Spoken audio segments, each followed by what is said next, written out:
সুপ্রিয় দর্শক, এখন আমি আপনাদের সাথে একটা খেলা খেলবো। আমার কেন জানি খেলাটা হঠাৎ করে মাথায় ঢুকলো।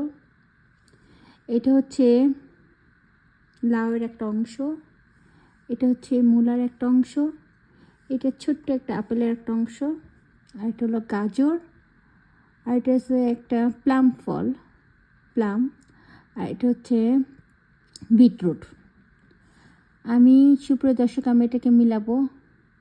এই যে আমার সামনে একটা গ্লাস দেখতে পাচ্ছেন, কাচের গ্লাস, এবং কাচের গ্লাসের মধ্যে এক গ্লাস ডিস্টিল ওয়াটার আছে, স্বচ্ছ পানি। এখন দেখেন তো প্রিয় দর্শক, আমি এটা মিশালাম। এটা কি কোনো রং পরিবর্তন হয়েছে? না। আমি এটা তো মিশাই, এটা কি কোনো রং পরিবর্তন হয়েছে? না। আচ্ছা, গাজর মিশাই তো, গাজরও কিন্তু রং পরিবর্তন করে নাই। ওয়াও, গাজরও রং পরিবর্তন হয়নি। আমি আপেলটাকে মিশাই, আপেলও কোনো রং পরিবর্তন করে নাই। আচ্ছা, এখানে প্লাম নিলাম, প্লামও মিশাইলাম, প্লামও কিন্তু আমার কোনো রং পরিবর্তন করে নাই। এখন দুইটা বিটরুট মিশাবো।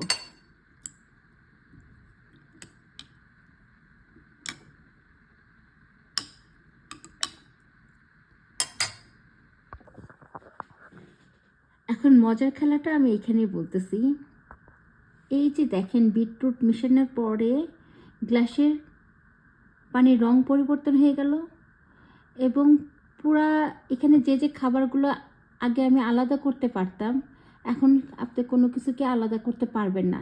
কারণ আমি যত বেশি বিটরুট মেশানো হবে, তত সবগুলা কালারকে, সবগুলো ফলকে এই বিটরুটের কালারটা অ্যাবজর্ব করে নেবে। তো এখন আমি কি মিন করতে চাচ্ছি, এখানে হচ্ছে সততা এমন একটা জিনিস, কাচের গ্লাসের মতন, সাদা পানির মতন, আপনি এখানে যা রাখবেন সব কিছু দেখতে পাবেন দূর থেকে। কিন্তু এই যে বিটরুটটাকে মিশালাম, এটা হচ্ছে দুর্নীতির মতন। দুর্নীতি যখন ওই কাচের গ্লাসের মধ্যে পড়বে, তখন আর কোনো কিছু, সব কিছু ঝাপসা হয়ে যাবে, তখন কোনো কিছু আর ঠিকমতো দেখতে পাবেন না।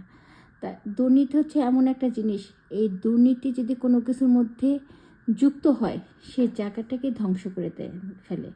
দুর্নীতি কইরা কোনোদিনও কোনো জায়গায় সাফল্যর কোনো মুখ দেখা যাবে না, কোনো কিছু করা যাবে না।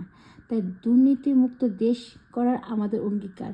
কিন্তু যদি দুর্নীতির কোনো গন্ধ সেখানে থাকে, সেখানে ভালো কিছু আশা করা যাবে না, আশা করা যাবে না, আশা করা যাবে না। এই জন্য আমি বলবো, দুর্নীতিমুক্ত দেশ করুন। আর এটা নিয়ে আরও আমি বড় একটা ভিডিও করব। সামনে যে ভোট হয়ে গেল, এটা নিয়ে আমার মাথায় একটা আইডিয়া আছে, সেটা আপনাদের সাথে শেয়ার করব। সুপ্রিয় দর্শক, যদি ভালো লাগে সাবস্ক্রাইব, লাইক, কমেন্ট, শেয়ার করবেন। আল্লাহ হাফেজ।